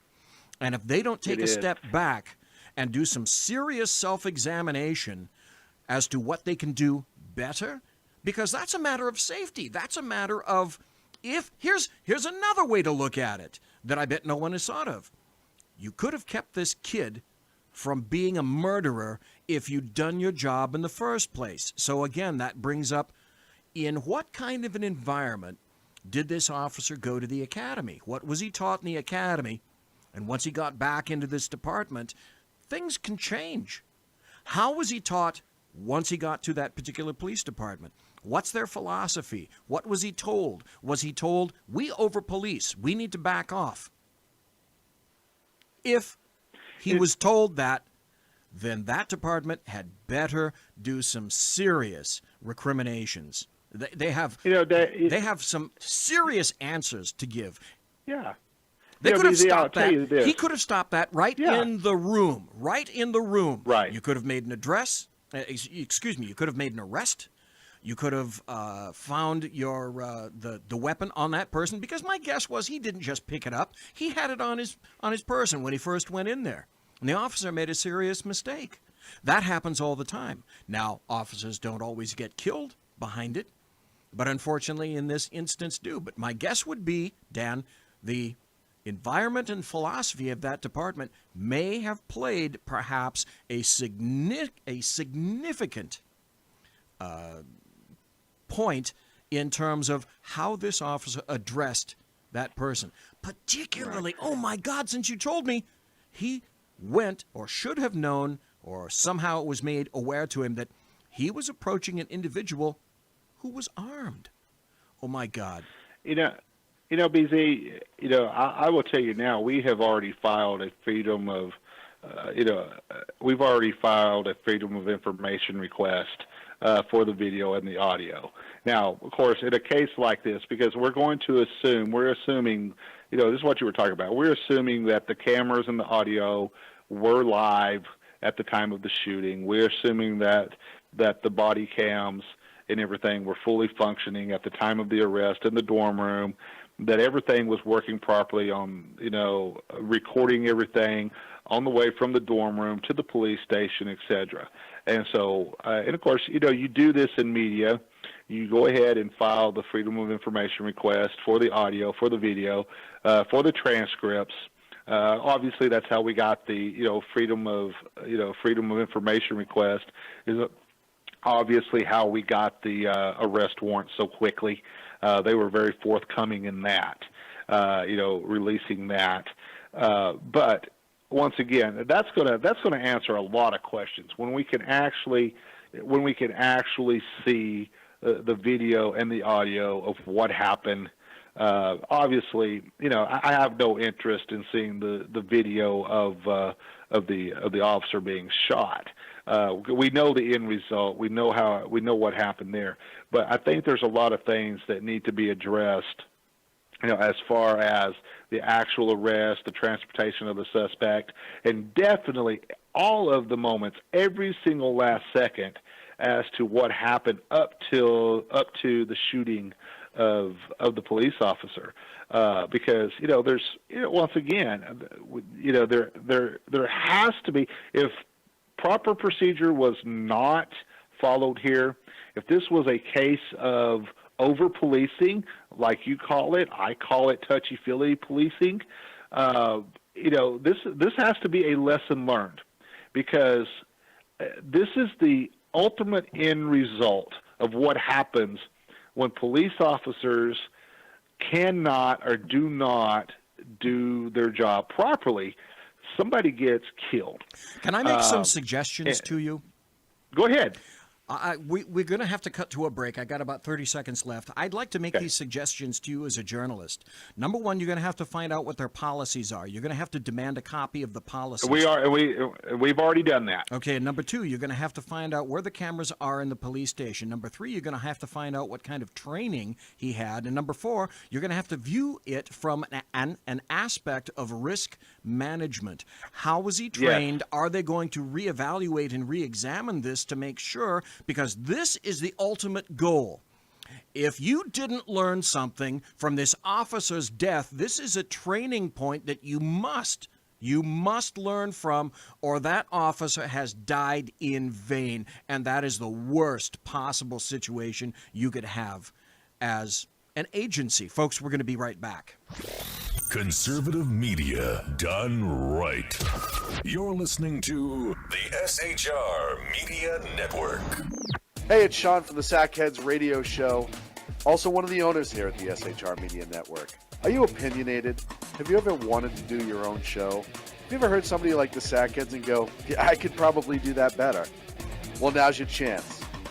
Send me a 5-minute clip at sackheadsradio@gmail.com, and maybe you can be part of the SHR broadcasting team. sackheadsradio@gmail.com. Times are dark. The people are misled by corrupt politicians, lied to by establishment media, and deceived by the false messages of Islam. A nation looking for direction needs a guide. It needs a man with a cane. I'm Dave Milner. Join me on Spreaker, SHR Media, Pundit Press Radio, and YouTube through the SHR Media page for a different kind of commentary on the unpleasant blind guy. Because the truth is not always pleasant. In a world controlled by corrupt politicians, You got a business. That you didn't build that. a team of ordinary men emerge from the ashes to give voice to the voiceless and hope to the hopeless. Sackhead Sean. Dude, I'm not saying coffee was stupid, bro.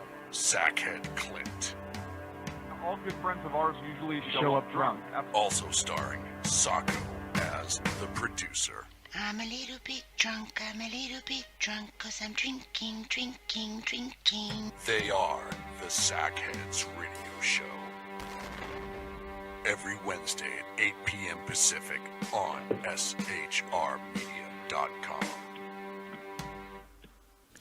The bloviating Zeppelin.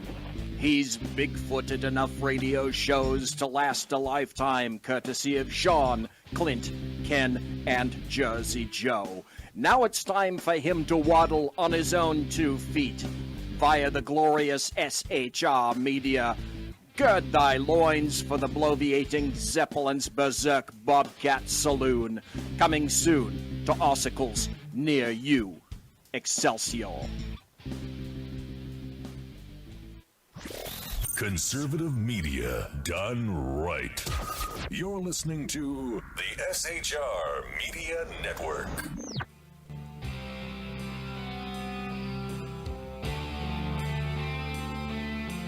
Folks, we have another Tuesday spent with Dan Butcher. This has been a great time. We went over all of journalism and media in the first hour. And in the third segment, we were talking about a situation that occurred in Danstown where a college police officer was killed when unfortunately it appears at first blush that he didn't search a suspect, and he was shot by a suspect's weapon. This goes back to risk management, Dan. It goes back to, you're going to find there's going to be a suit, and I can guarantee you the suit is going to revolve around one or more of these aspects. There's going to be negligence in hiring, negligence in training, or negligence in retention, or a series of all three of those things, which are other aspects that you as a journalist need to be looking into as well. This guy didn't have to die. You need to examine what the policies are of this department. He could have done two things in that college room: kept himself alive and kept that individual from becoming a murderer. It's a harsh thing to say, but I've seen it time and again. Cops make mistakes. Now, I'm predicating this, as you say, I'm predicating this on the facts that I know as presented by you. However, that said, they best damned well learn from their mistake. Exactly. And, I went back and I was looking at my notes because, this is one of the few, press conferences that I've ever gone into that I've actually written questions down. I usually do the questions off the top of my head, and because I wanted to be very specific on different questions. And this was pretty much true to everybody in the room, because we didn't, they came in and gave us a 2-minute statement and walked out of the room. They didn't allow us to ask any questions. But everybody in the room, we were all pretty much on the same page with what our line of questioning was going to be, because we knew they were going to release the name of the officer, the background, and all that stuff. We had the background of the incident, but everything. I'm looking at my questions. Everything was centered around, number one, policies and procedures. Number two, locations of cameras in the police station, in the patrol car, the body cams, etc. Because that's information that we have to put the pieces of the puzzle together. And of course, the other big issue was training, especially after we found out that this officer had just completed his field training in August. So a lot of questions concerning training, with proper training, etc., the different environments taking place, the different procedures that took place, once inside the police station when talking. Because obviously, what the procedure was going to be was they arrested him, took him over to the campus police station, and then they would of course the campus police would have maybe called for a transport from the city police, or they would have transported the suspect directly to the county jail themselves, to the Lubbock County Jail. So there was a lot, exactly what you were talking about. Those were the questions we were going to ask. We were going to ask policy, procedures, all the different things, training, et cetera, et cetera. But unfortunately, we weren't given that opportunity to ask those questions. But I guarantee you, those are the questions now that are going to be asked. We may back off a little bit, because obviously we want the family to grieve. We want the officer to be remembered, etc. But then it comes back to questioning Texas Tech officials themselves, and addressing the police chief, the campus police department. Why did this happen? How was it allowed to happen? And the way you answer those questions is getting to the bottom of everything, with the Freedom of Information request, asking the questions, getting the copy of policies and procedures, and different things like that. Exactly what you were talking about, man. Let me also add this. Dan, can I be just starkly blunt for a moment? No, I've never known you to be blunt at all, BZ. Please do. I'll come out of my shell one day. Let me tell you this. This Hollis guy, for those not familiar with the story, was a Caucasoid. He was a white kid.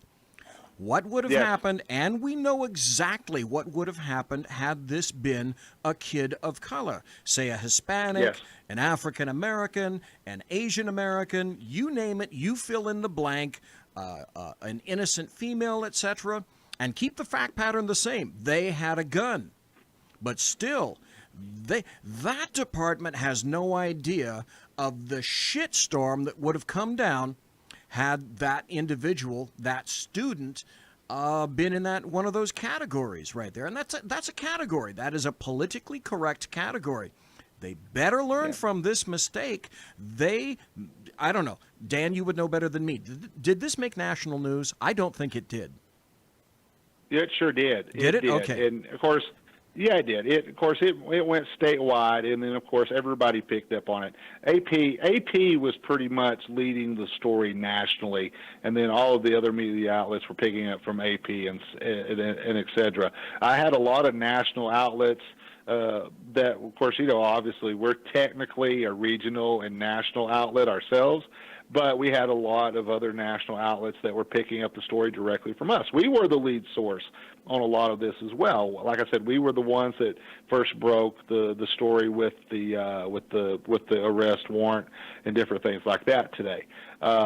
I think probably I may have been the first media outlet to have the actual name of the officer, but we did not publish it. I did it first thing this morning, did not publish it because they still had not notified his wife, and so I did not want to publish his name until we had obviously official notification of next of kin. Right. And then once we got that notification, then we added his name to all the news stories and then ran the different stories about him, etc. But let me throw this out there, BZ. This was actually why we were there, and kind of after the news conference. This was a theory kind of being thrown around too. This is kind of you mentioned. What if this had been what if this had been a student of color, and with the white officer, whatever. We had the flip side of this, and and this was kind of an interesting theory. Would the arresting officer have treated Hollis Daniels differently versus being a black student or a white student? Now here was the twist on this. Did they treat Hollis Daniels different because he was a white student? Did they not properly search him? Did they not handcuff him because he was a white student? Another local reporter, and I can't remember which outlet it was from, actually brought up the question and said, hey, you know what? If this had been a black student or a Hispanic student, they more of likely would have kept him handcuffed. They more than likely would have searched for a weapon, et cetera, et cetera. So there was kind of a theory being floated out there, and of course there's no basis of fact to this. We don't know anything for sure, that maybe the arresting officers treated Hollis Daniels a little different because he was white. They didn't search him for a weapon because he was white. They didn't handcuff him because he was white.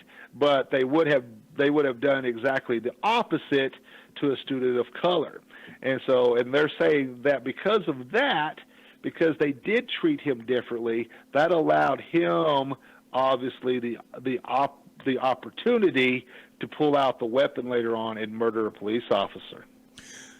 What you find out in instances like this is past practice becomes a reliable indicator of future performance or the lack thereof. So what you're going to have to do as a journalist is you're going to have to look back and find out what this department has done and what its past practice has been with regard to the handling of students. Have they had a hands-off policy as opposed to what their actual policy is? Because when you deal with risk management, what you actually do, despite what's written on a page, what you actually do becomes your policy, and the officers know it.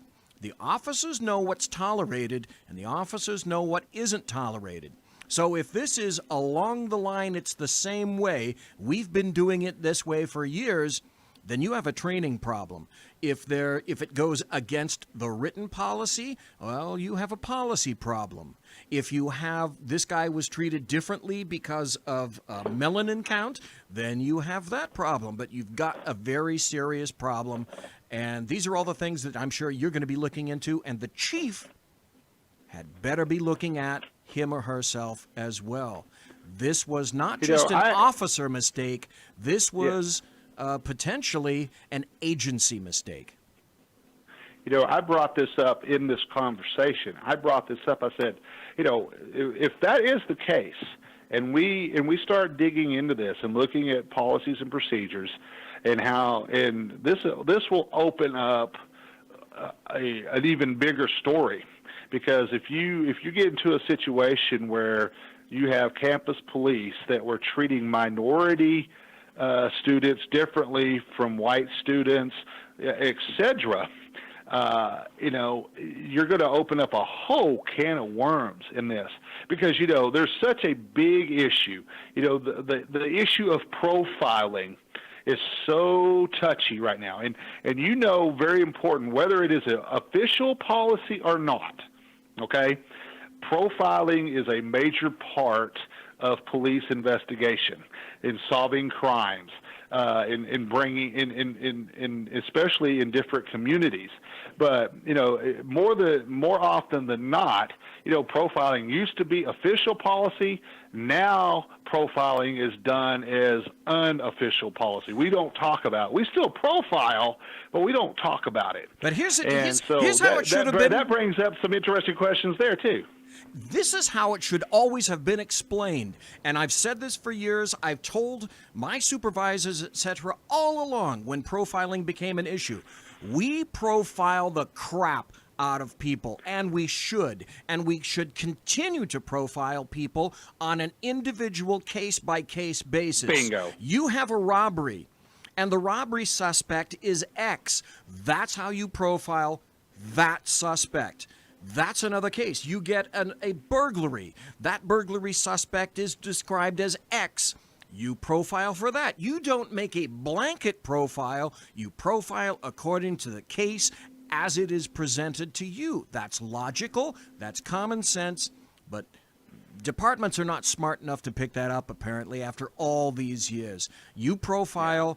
Citizens expect you to profile. If you have a white robber of a convenience store, should you stop all the Asian males that you possibly can? No, it's stupid. Just rely on common sense. Sadly, too many departments do not, and they're their own worst enemies, and they don't know how to communicate this to other people. Another thing to bring up, too, is, and this kind of came up in the discussion, too, amongst the reporters, was the fact that Hollis Daniels came from a pretty prominent family in Seguin, Texas. His family was the owner of his family owned a chain of movie theaters and different things. Okay. So he comes from this was not a poor kid. This was not a kid that came from the inner city or from a disturbed youth or anything that we know. He came from a very well-to-do family. He certainly had a privileged upbringing. From all intents and purposes, his dad, who's run for political office, actually was term limited, serving on city council and different things, very active in the community and different things like that. So you have an instance where you have maybe did the officers know that, hey, that this kid comes from a prominent family, and so they were kind of having some gloves off with him a little bit because, hey, you know what? We don't want daddy throwing a fit or different things like that. And you and I both know that dealing in college campuses and different things like that, that sometimes, maybe not so much at the larger universities, but certainly at some of the smaller and private and medium-sized universities that really, really count on a lot of donations from alumni and donors and different things like that. Sometimes students that do come from prominent families or what people might call a pedigree background, are sometimes treated a lot differently than other students. And so that was brought up today. You know, maybe they were taking a hint because obviously he had been arrested before and was known to campus police. They knew who he was. They had a record on him. So the thing that came up was, hey, maybe they were kind of taking a hands-off approach to him because of who he was. Well, sadly, you've brought up another element that confuses the mix even more. And that's not saying that it isn't a factor in this. And, of course, your investigation and the various people doing the journalism aspect of this are going to uncover that sooner or later. They're going to find out if that was a valid element of this situation. And they'd better be honest, and they'd better be upfront, and they'd better tell the truth. Because I know that as a police department, as an officer, you're going to get in more trouble for a lie, including criminal potentialities, than if you'd just been honest and told the truth up front. And let me tell you, BZ, the one thing that did stand out was how very careful, I mean, and I know that, and I know that colleges and universities are very careful on how they handle information and releasing the information. Yeah. The fact that a lot of the information that we did get from tech officials had a lot of holes in it. And obviously, that was fed even more by the very, very brief news conference where no questions were taken. That was very unusual. BZ, I've covered a lot of things like this, and you yourself, being in law enforcement, know that when you hold a press conference like this, generally you come prepared to be asked questions and to answer those questions. They came out with basically, they built this up all day. Hey, we're going to have this big thing, 3 o'clock, we're going to come out. Press needs to be here, at this time, They come out and give us a little bit more information, the background about the officer, which they did not give us before. And that was it. No questions. They didn't take any questions at all, release any information, They're being very, very guarded about the information here. So what does that tell me? That sends all kinds of warning bells off in my head saying, hey, you know what? They're going to be very, very careful behind this because they know that once this all comes through, they've got a lot of stuff to answer for. And I think it comes back down, once again, it comes down to, how and why this was allowed to happen, how this guy got the gun into the police station. There's going to be a very, very, very, very stringent review by the media of policies and procedures, hiring practices, training, everything that you were talking about before. That is everything that's going to be scrutinized in this case. And so tech officials are being very guarded. And when officials are very guarded and very careful in their wording and stuff like this and very brief, all that does to reporters is say, hey, there's more we got to dig to. There's even more questions we've got to ask now. That just comes from experience of years. The least somebody tells you, the more questions you have to ask. And the least information they give you, the more they're not telling you. And that makes it even more important for you to ask more questions, and just keep pounding, and asking those questions until you get the truth. In law enforcement, Dan, that's called exposure.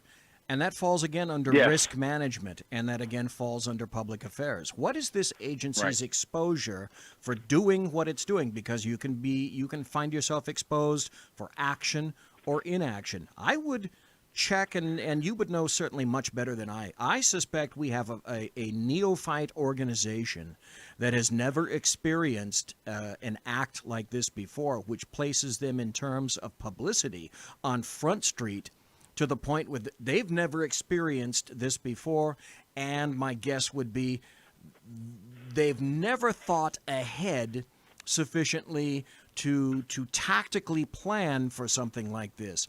They've simply expected that since this has never happened to us before, it will probably never happen at all. We're just a little bitty agency until the crap hits the fan, which it has done here. This, I suspect, is a young agency that's never done this before, who has relied on absolutely nothing, hasn't done the thought, and hasn't done the planning. That's what I'm suspecting. Let me tell you, BZ, I have spent most of my journalism career in these two markets, here in the Texas Panhandle or in the South Plains in Lubbock. I worked for the Lubbock Avalanche Journal for many years. Of course, I worked for some Hearst newspapers that were in the general area of Lubbock. So I spent a lot of time working in the Lubbock area, in the Lubbock media market, personally, and of course, spending most of my career here in my home market in local journalism, and having a lot of exposure because the newspaper that I worked for here in my hometown was the sister paper of the Lubbock Avalanche Journal, and I worked for the Lubbock Avalanche Journal. So I cannot recall off the top of my head in all the years working in these markets, I cannot recall an incident. I can tell you right now, it's certainly the first time that a campus police officer has lost their life. I can't remember a campus police officer being shot, let alone losing their life. Now, obviously, I do recall instances of violence on campus involving guns and drugs and different things like that. You're going to have that. But this type of incident that we've seen here, something of this magnitude, certainly we've never seen anything like this in the Lubbock market, in Amarillo, anything like that. We've never seen anything like this. This is something completely new. And so you have to, so in that mere fact that you've never seen something like this before around here, that even opens up more questions. What in the world? This is something new for the media, especially the local media.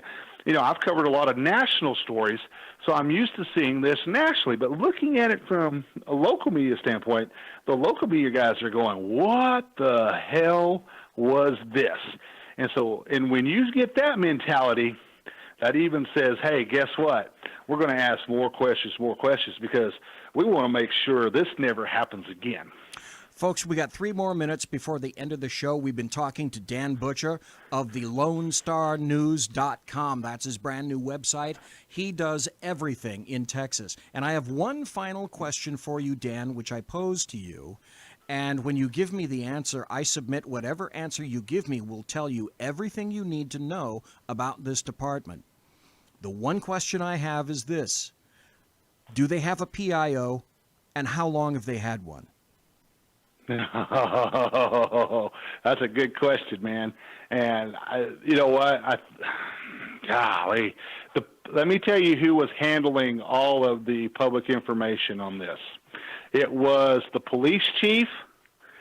The police chief was handling all of this.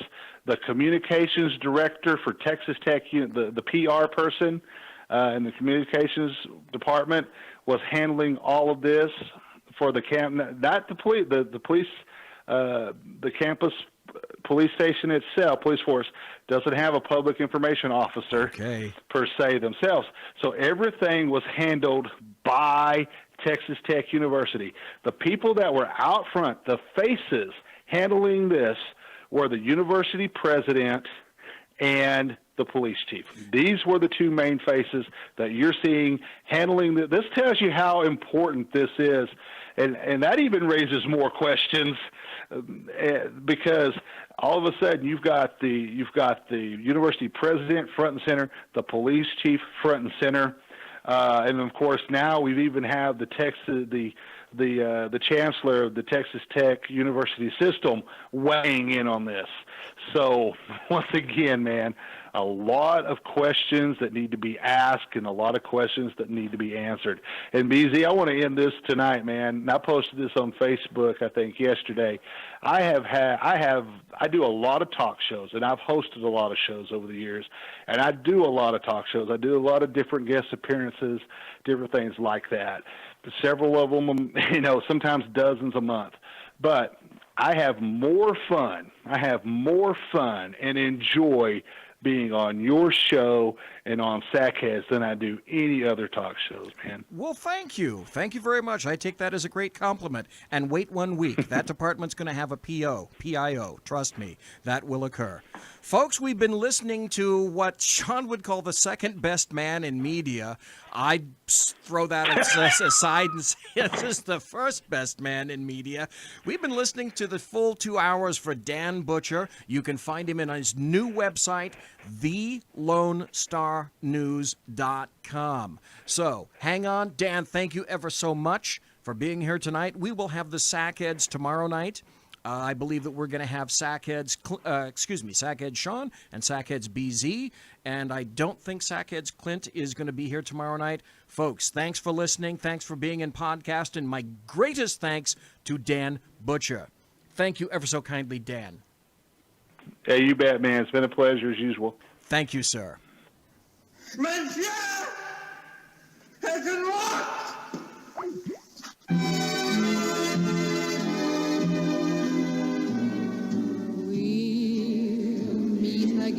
Ladies and gentlemen, boys and girls, children of all ages, thanks for listening to the Bloviating Zeppelin's Berserk Bobcat Saloon right here on the SHR Media Network and the Lone Star News Network. You want to contact me, you'll find me on Twitter at bzepp and on my blog at bloviatingzeppelin.net, and I can be reached by email bz@shrmedia.com. My original intro music is by Possessed Tranquility. You can find them at reverbnation.com. Promotional consideration by The Boeing Company. If it ain't Boeing, I ain't going. And the Pratt & Whitney Company. Fine engines. Thrust. You can trust. My thanks, of course, to My Little Pony for my personal customized tiaras. And thanks to my personal KC-135 Kettle 1 refueling team, with whom I will be consorting in less than an hour. Trust me.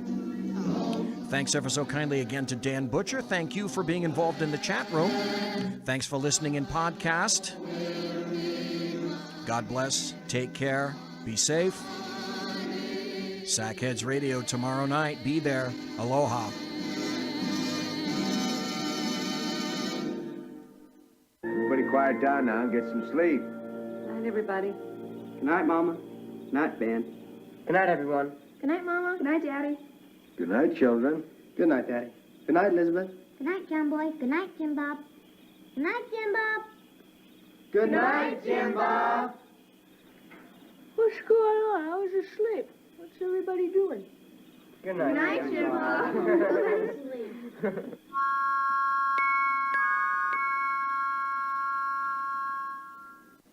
Good night, and good luck.